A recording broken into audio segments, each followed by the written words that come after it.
우리 주님을 따르는 길은 구원의 길이 맞습니다. 주 안에 영원한 생명이 있고 영원한 진리가 있습니다.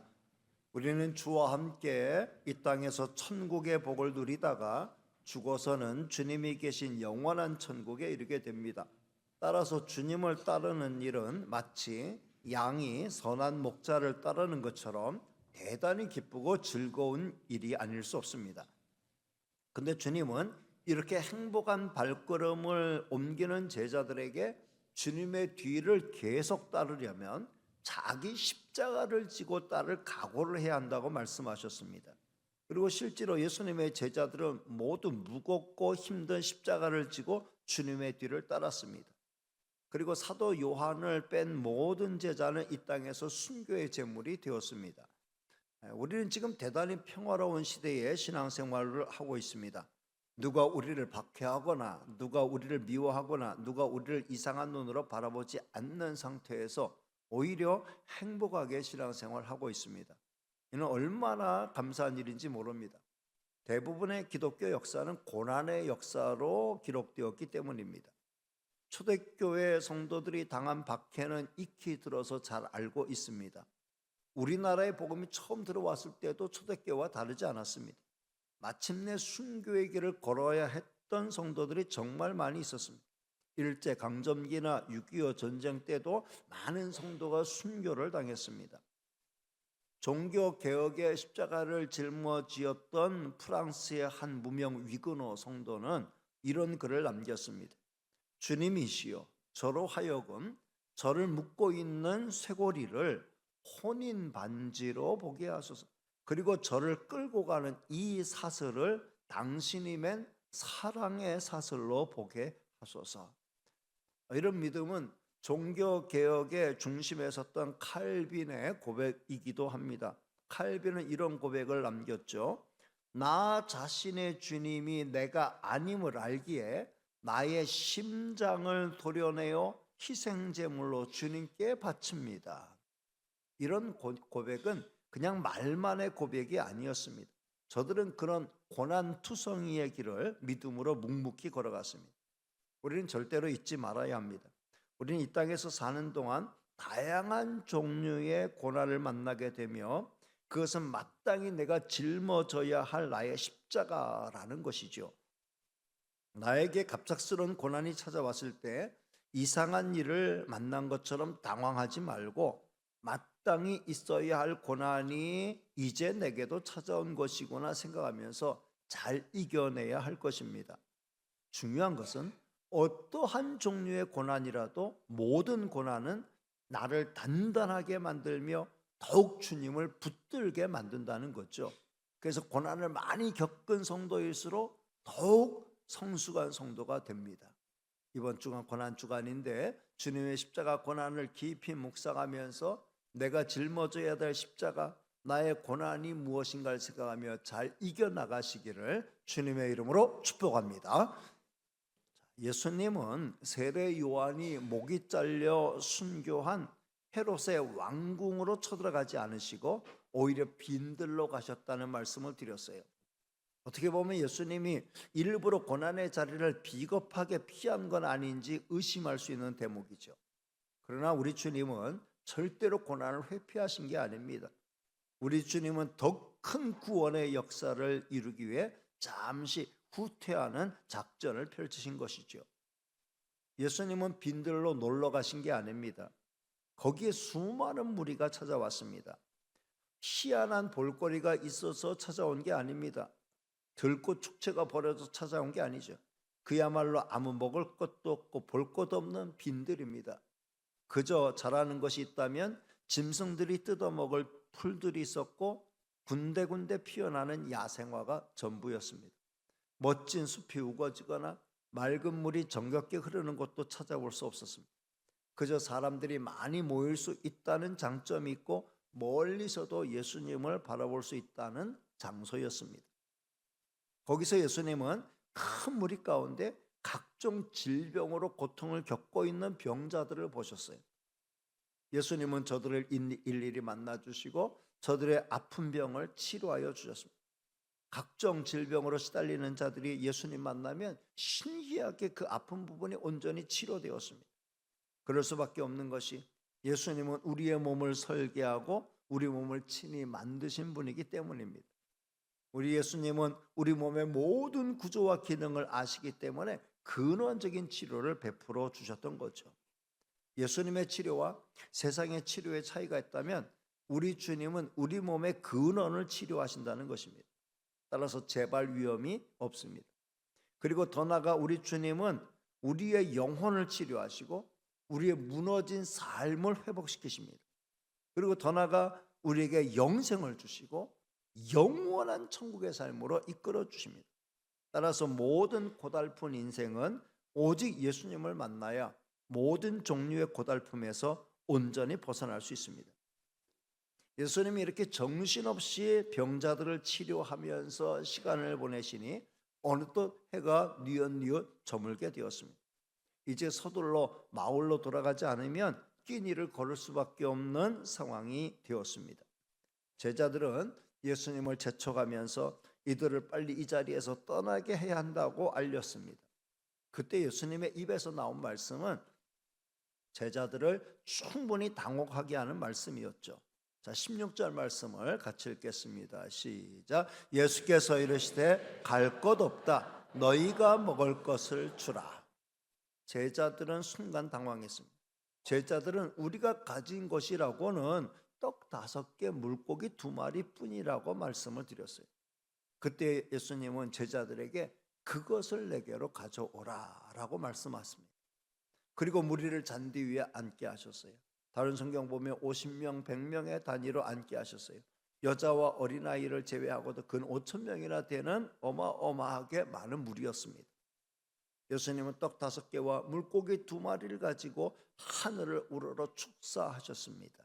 여기 축사했다는 말은 축하의 말을 했다는 게 아니고 감사의 기도를 올렸다는 말이죠. 그래서 영어 성경은 He gave thanks라고 번역했어요. 그리고 그 떡을 떼고 물고기를 잘라 제자들에게 주셨어요. 제자들은 무리에게 부지런히 날라주었어요. 그랬더니 다 배불리 먹었습니다. 오히려 남은 조각들을 모으니까 12바구니에 차게 되었습니다. 실로 대단한 기적이 발생한 거죠.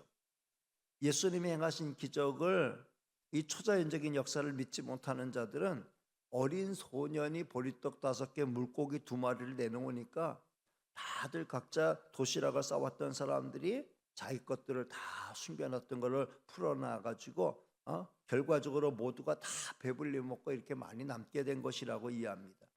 근데 이런 해석이 무리인 것은 이런 기적을 경험한 무리가 예수님을 당장에 자기들의 임금으로, 자기들의 왕으로 옹립하려고 했다는 거죠. 자기들의 행위에 부끄러움을 드러내고 모두 한 마음으로 섬기겠다는 이유 때문에 사람들이 그를 왕으로 세우려고 하는 사람은 없죠. 저는 오늘 말씀에서 예수님이 제자들에게 하신 2 말씀을 조금 더 생각해 보기를 원합니다. 먼저 주신 말씀은 너희가 먹을 것을 주라라는 말씀이에요. 우리 주님은 주의 제자들이 이 세상에서 얻어먹는 존재가 아니라 주는 존재가 되기를 바라셨습니다. 교회는 그 시작부터 세상에 도움을 주고 먹을 것을 주는 공동체로 시작이 됐습니다. 초대 예루살렘 교회가 그렇게 출발했죠. 그리고 모든 선교지의 교회들이 어려운 이웃을 돕는 사역부터 시작함으로 복음을 전파했습니다.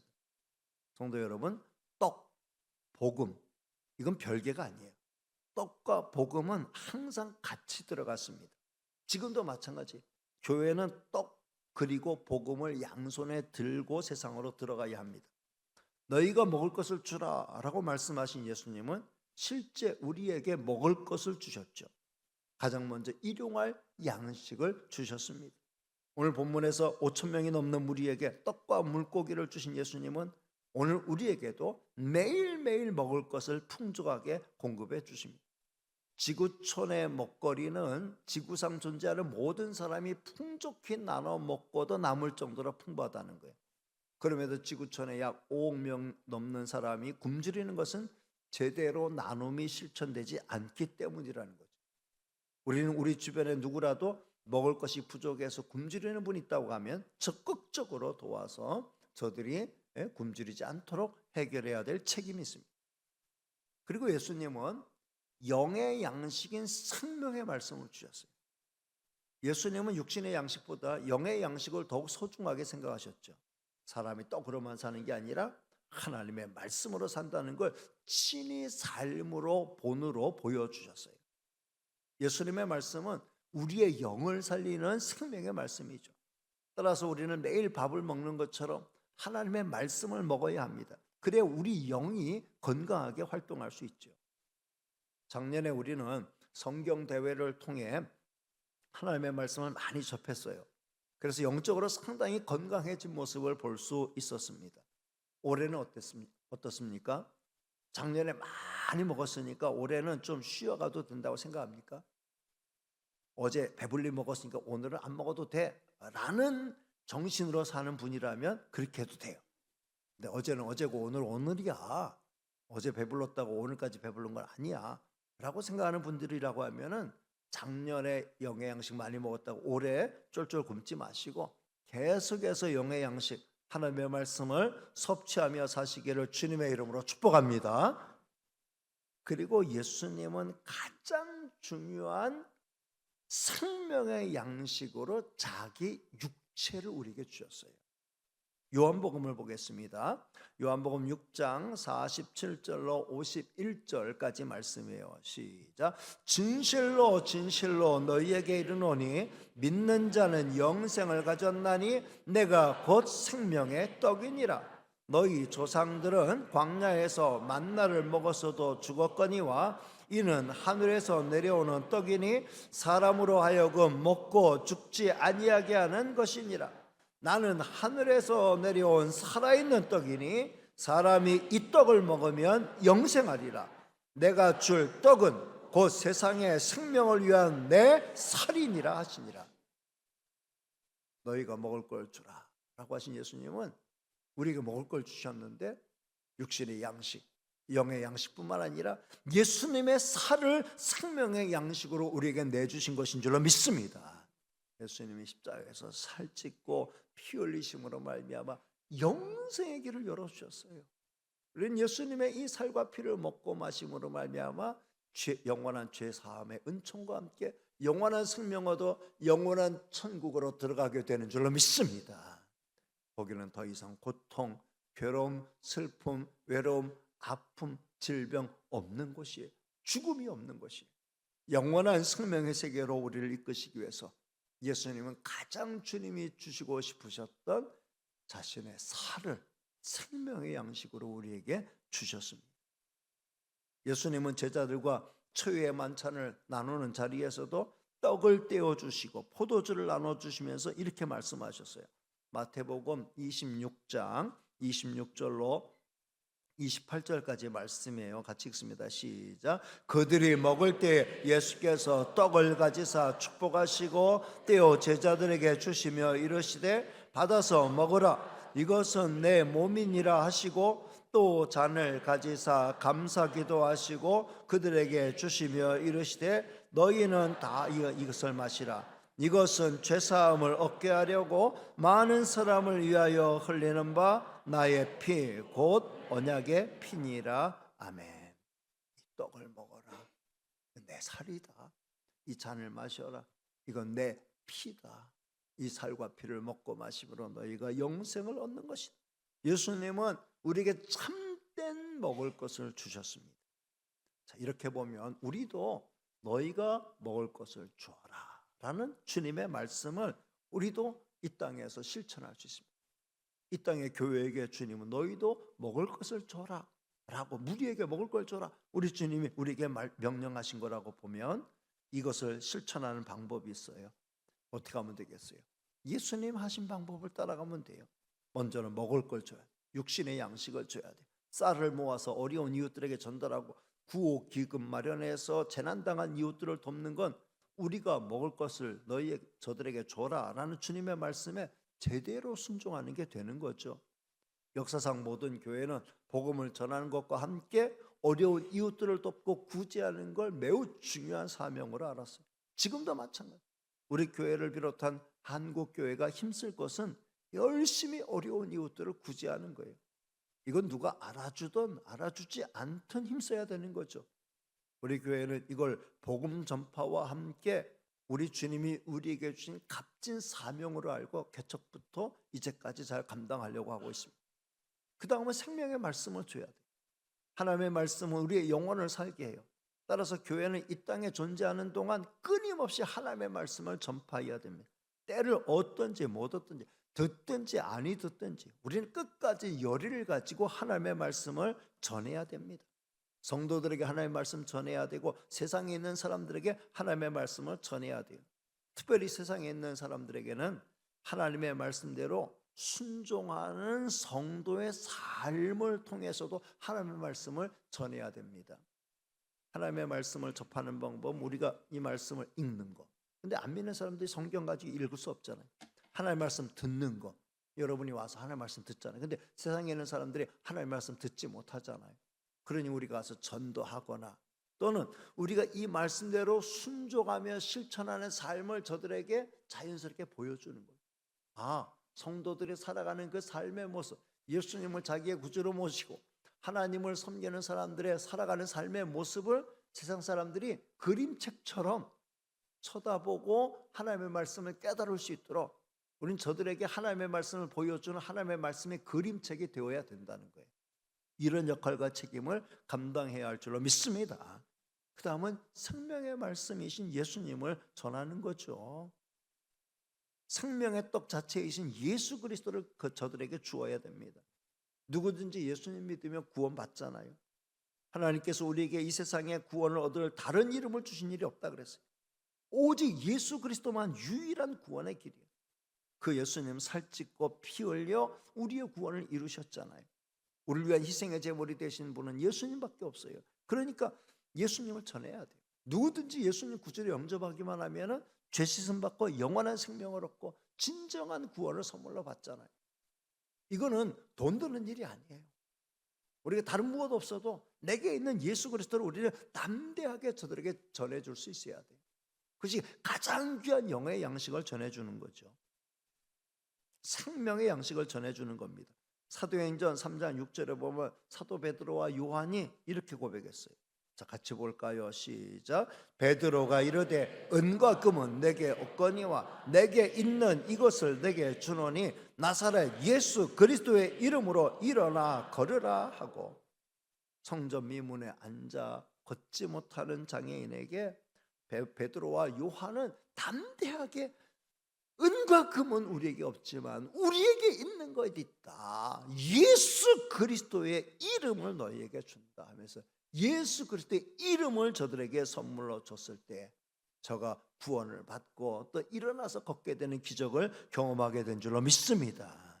너희가 먹을 것을 주라는 말씀을 잘 실천하는 저와 여러분이 다 되시기를 주님의 이름으로 축복합니다. 그리고 또 한 가지 살펴볼 말씀이 있다고 하면은 그걸 내게로 가져오라. 그것을 내게로 가져오라고 하신 주님의 말씀이에요. 우리 주님은 제자들에게 대단한 것 가져오라고 요구하지 않으셨어요. 저들이 가지고 있는 가장 작은 거 보리떡 5개, 물고기 2마리밖에 없습니다. 그것을 내게로 가져와. 그것을 내게로 가져와. 너의 가장 작은 거, 너의 가장 부족한 거, 너의 가장 미달되는 거, 그건 내게로 가져오라. 주님이 말씀하셨어요. 성도 여러분, 오늘 우리가 주님께 드리는 모든 것이 사실은 우리 주님이 보시기에는 그렇게 큰 게 될 수가 없어요. 온 우주의 주이신 우리 하나님께서 우리가 드리는 거, 대단한 거 드렸다, 그 어떤 상대 가치를 그렇게 평가하시는 게 아니죠. 우리 주님은 우리가 드리는 가장 작은 것이라 할지라도 매우 크게 보시고 그걸 활용하신다는 거예요. 우리 주님은 가장 작은 것을 가장 크게 만드는 탁월한 능력이 있으신 거예요. 수만 명의 사람들 앞에 보리떡 5개, 물고기 2마리는 그야말로 대단히 하찮은 것이 될 수밖에 없어요. 그러나 우리 주님은 그걸 가져오라 그러셨어요. 그 작은 거 가져오라 그러셨어요. 그리고 그걸 가지고 모두를 먹이고도 남는 기적을 이루셨어요. 주님은 지금도 우리가 드리는 가장 작은 것들을 사용하여 크고 놀라운 일들을 이루어 가시는 줄로 믿습니다. 말씀을 정리합니다. 오늘 말씀은 예수님이 우리에게 주신 것, 것들, 그리고 우리가 세상에 줄 수 있는 것들이 무엇인지를 깨우쳐 주었습니다. 따라서 저는 다음 세 가지를 마음에 담아가기를 원합니다. 첫째, 사랑의 쌀 산불 피해 주민을 도웁시다. 다음 주일날까지 모금합니다. 20kg 쌀 한 포대를 기준으로 5만 원을 계산해서 헌금하면 좋다고 말씀을 드렸어요. 물론 5만 원도 부담이 되는 분들은 만 원 단위로, 몇천 원 단위로도 얼마든지 가능하죠. 기쁨으로 동참할 수 있기를 바랍니다. 특별히 이번 주간 고난주간이 예수님의 고난을 묵상하면서 한 끼 금식하고 두 끼 금식하고 금식하는 것을 한 끼 식사값으로 계산해서 헌금해도 대단히 의미가 있을 것입니다. 너희가 먹을 것을 주라 라는 주님의 말씀을 깊이 묵상하면서 주님의 사랑, 그리스도의 사랑을 먹을 것에 담아서 전하기를 힘쓰는 저와 여러분이 다 되시기를 주님의 이름으로 축복합니다. 지금도 우리 교회는 수요일 오전에 구제금을 나눠드려요. 지금 구제할 때 이제는 하루의 시간 정해서 드리기 때문에 중복되게 받아가면 안 되기 때문에 사진을 찍고 이름을 등록하고 그래서 그걸 체크하면서 돈을 나눠드려요. 180명이 넘어섰어요. 지금처럼 지급을 시작한 지 1년 반 만에 80명에서 180명으로 배가 부응한 거예요. 그러니까 3,000원씩 드리던 거를 이제는 도무지 감당할 수가 없어요. 2,000원씩 드립니다. 그래도 계속해서 전도에 오는 거예요. 교회가 이렇게 부응하면 얼마나 좋겠습니까? 우리 교회가 세운 예산은 매주 20만 원 드리는 거예요. 그러니까 2,000원씩 100명 드리면 돼요. 그런데 180명이 다 오는 건 아니기 때문에 번갈아서 오고 하기 때문에 그렇지만 이제는 100명 이상 꾸준히 오고 있어요. 그러니까 2,000원씩 100명 드리면 20만 원 가지고 모자라죠. 그래도 3,000원 드리던 거 2,000원 줄였는데 이걸 또 줄일 수는 없는 거예요. 아무리 이제 숫자 늘어도 2,000원 이하로는 더 낮아지진 않을 거예요. 그 정도는 그냥 어떻게 해서라도 메꿔 드리려고 생각하고 있습니다. 너희가 먹을 것을 주라는 주님의 말씀을 잊지 않는 저와 여러분이 되시길 바랍니다. 두 번째는 생명의 떡인 예수 그리스도를 전합시다. 따라합니다. 생명의 떡인 예수 그리스도를 전합시다. 육신의 양식을 주는 것이 목적이었다면 예수님은 계속해서 오병이어의 기적을 계속 진행하셨을 거예요. 그러나 예수님은 오병이어의 기적을 남발하지 않으셨어요. 예수님이 진정 우리에게 주고 싶은 것은 육신의 떡이 아니라 생명의 떡이었어요. 그래서 예수님은 저주의 나무 십자가에서 자신의 살을 온전히 찢으시고 그 몸의 피와 물을 다 쏟으시면서 자신을 통째로 우리에게 내주셨어요. 우리는 예수 그리스도의 십자가의 희생으로 영원한 생명을 얻는 것인 줄로 믿습니다.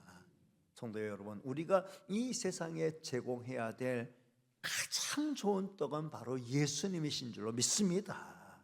예수님을 자기의 구주로 영접한 자에게는 하늘과 땅의 모든 축복이 예수님 안에서 통째로 제공되는 거 아니에요? 예수님의 약속은 영원토록 변함이 없습니다. 예수님을 먹으면 누구든 영원한 생명 얻습니다.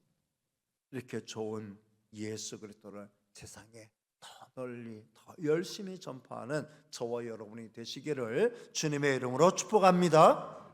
그리고 마지막 세 번째, 우리 것을 있는 그대로 주님께 내려놓읍시다. 따라합니다. 우리 것을 있는 그대로 주님께 내려놓읍시다. 우리 주님은 그것을 내게로 가져오라 라고 말씀했어요. 큰 능력을 내놓아라. 큰 재물을 내놔라. 네가 가지고 있는 엄청난 것을 내놔라. 그렇게 말씀하지 않으셨어요. 우리가 가지고 있는 보잘것없는 보리떡 5개 물고기 2마리입니다. 그것 가져오라고 하셨어요. 하찮게 보이는 거, 턱없이 부족하게 보이는 거, 한없이 모자라게 보이는 거, 도무지 감당할 수 없는 것, 무능력, 무기력, 보잘것없음, 하찮음, 이걸 가지고 오라는 큰 능력을 행하시는 주님에게는 사실 오병이어 정도는 없어도 그만이에요. 근데 주님은 그걸 찾으신 거예요. 지금도 마찬가지. 우리 주님은 우리 없이도 얼마든지 주님의 큰 뜻 이루어 가실 수 있습니다. 그럼에도 우리 주님은 우리의 작은 헌신을 꾸준히 요구하셔요. 그게 꼭 필요해서, 그 물질이 꼭 필요해서가 아니에요. 우리를 위해서예요. 우리의 작은 헌신을 이용해서 우리 주님의 큰 역사를 이루어 가실 때 우리는 주님의 그 능력에 감동하게 되는 거예요. 보리떡 5개, 물고기 2마리를 주님께 드린, 다른 성경에는 소년이었다 그랬어요. 자, 그 소년은 주님이 행하시는 이 큰 기적을 보았을 때 얼마나 감동이 되었을까. 나는 이렇게 작은 거 드렸는데 주님은 이걸 가지고 5,000명, 어른들만 5,000명, 아이들, 여인들 다 합치면은 수만 명의 사람들을 다 넉넉하게 먹이시는 그 주님의 모습을 봤을 때 이 소년이 얼마나 감동이 되었을까. 이거는 가장 작은 것을 주님 앞에, 자기의 도시락 전체를 온전히 주님 앞에 드린 자가 맛볼 수 있는 희열과 기쁨이여 감사와 감격이죠. 우리 주님이 우리에게 원하시는 건 그거예요. 너의 작은 걸 드려서 내가 거기에 얹어서 행하는 나의 능력을 보고 주님이 얼마나 위대한 분이고 주님이 나를 통해서 얼마나 크게 역사하시는가를 네가 느끼고 감동하라는 거예요. 네가 그걸 한번 맛보라는 거예요. 주님의 기적에, 주님의 은혜에, 주님의 능력에 너가 동참해서 우리 주님으로 인하여서 큰 보람과 기쁨을 얻어보라고 주님은 우리에게 그런 기회를 제공하시기 위해서 네 가진 거 내게 드려라, 내게로 가져와라, 그렇게 말씀하신 거예요. 여러분, 우리 주님이 우리에게 오늘도 요구하셔요. 대단한 거 요구하시는 거 아니에요. 내가 드릴 수 있는 가장 작은, 나의 부족한 거, 나의 연약한 거, 나의 무능한 거, 나의 허물 많은 거, 정말 여러 가지 면에서 보잘것없는 거 주님 앞에 드릴 수 있는 성도가 되시기를 바랍니다. 주님이 이걸 가지고 큰 역사 이루시는 거예요. 면목 없습니다. 보잘것 없, 그런 거 없어요. 주님께 나의 드릴 수 있는 것을 드리면은 우리 주님은 그걸 통해서 큰 역사 이루실 줄로 믿습니다. 이런 은혜를 맛보며 사는 성도 다 되시기를 주님의 이름으로 축복합니다. 기도하겠습니다. 은혜로우시고 사랑 많으신 하나님 감사합니다. 오늘도 거룩한 주일, 특별히 이제 고난주간을 앞두고 하나님 앞에 나와서 예배드리며 주님의 고난을 묵상하고 주님이 우리에게 주신 진정한 생명의 떡을 우리가 다시 한번 깨우치게 해주시니 감사합니다. 너희가 세상 앞에 먹을 걸 줘라, 네 가진 거 가져와서 정말 그 일을 해보자. 우리 주님이 오늘 우리에게 말씀하십니다. 우리 가장 부족한 것 주님 앞에 드릴 줄 아는 저희가 되게 하여 주옵시고, 우리를 통해서 역사하시는 주님의 크고 놀라운 능력의 역사를 경험하는 저희가 되게 하여 주옵소서.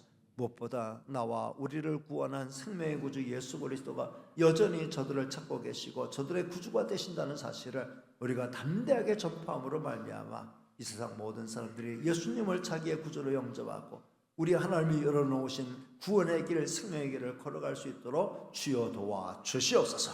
모든 말씀 예수님의 이름으로 기도하옵나이다. 아멘.